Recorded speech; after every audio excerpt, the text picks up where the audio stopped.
آگے پھر میرے آقا و مولا میدان احد میں تشریف لے گئے اور 700 صحابہ رہ گئے. پھر رسول اللہ خطبہ جڑا نا آپ نے خطبہ پڑھے. خطبہ مینوں زبانی بھی یاد ہے تے سامنے بھی لکھا ہے. میں سامنے اس واسطے رکھا بھائی جتنے میں بھول گیا تو پھر میں وہ ویکھ لواں. ویسے مینوں مکمل یاد ہے زبانی. قال محمد بن عمر اسلمی ثم قام. جب حضور نے صفحہ بنائیاں پھر حضور کھڑے ہو گئے. فخطب الناس. پھر حضور نے صحابہ نو خطبہ دیتا. فقال ایھا الناس اوصیکم بما اوصانی اللہ تعالی به فی من کتابہ من العمل بطاعتہ والتناہی عن محارمہ ثم انکم اليوم بمنزل اجر وذخر لمن ذکر الذی علیہ ثم وطن نفسہ له علی الصبر علی الیقین والجد والنشاط فإن جہاد العدو شدید کریہ قلیل من یصبر علیہ الا من عزم اللہ تعالی رشدہ فإن اللہ تعالی مع من اطاعہ فإن الشیطان مع من عصاہ فافتحوا اعمالکم بالصبر علی الجہاد والتمسوا بذلک ما وعدکم اللہ تعالی وعلیکم بالذی امرکم به فإنی حریص علی رشدکم وإن الاختلاف والتنازع والتثبیت من امر العجز والضعف مما لا يحب اللہ تعالی ولا یؤتی علیہ النصر ولا الظفر. یا ایھا الناس جدد فی صدری ان من کان علی حرام فرق اللہ بینہ وبینہ ومن رغب له عنہ غفر اللہ له ذنبہ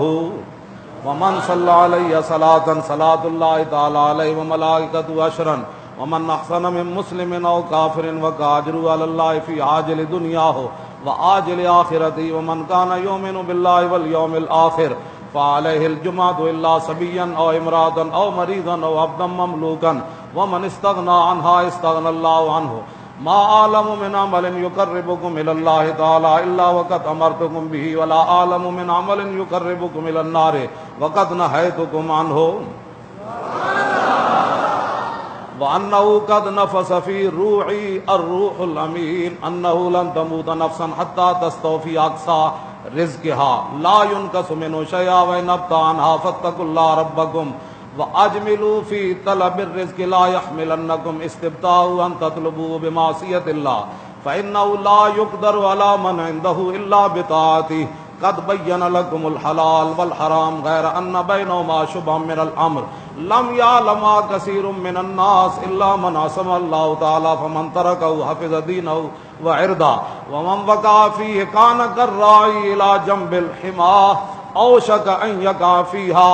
وَلَيْسَ مَلِكٌ إِلَّا وَلَهُ حِمًى أَلَا وَإِنَّ حِمَى اللَّهِ تَعَالَى مَحَارِمُهُ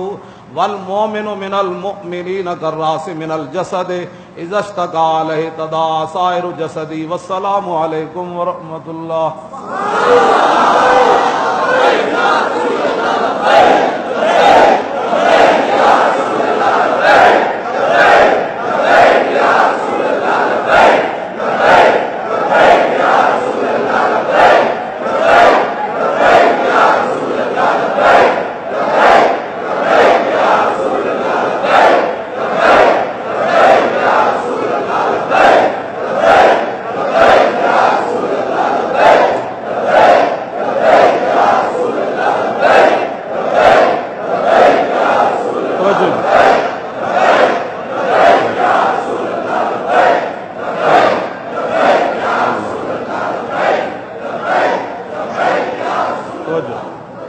یہ ایک لفظ بھی ایسا کوئی نہیں جہدے حضور نے کسی دنیا داری دا ذکر فرمایا ہو.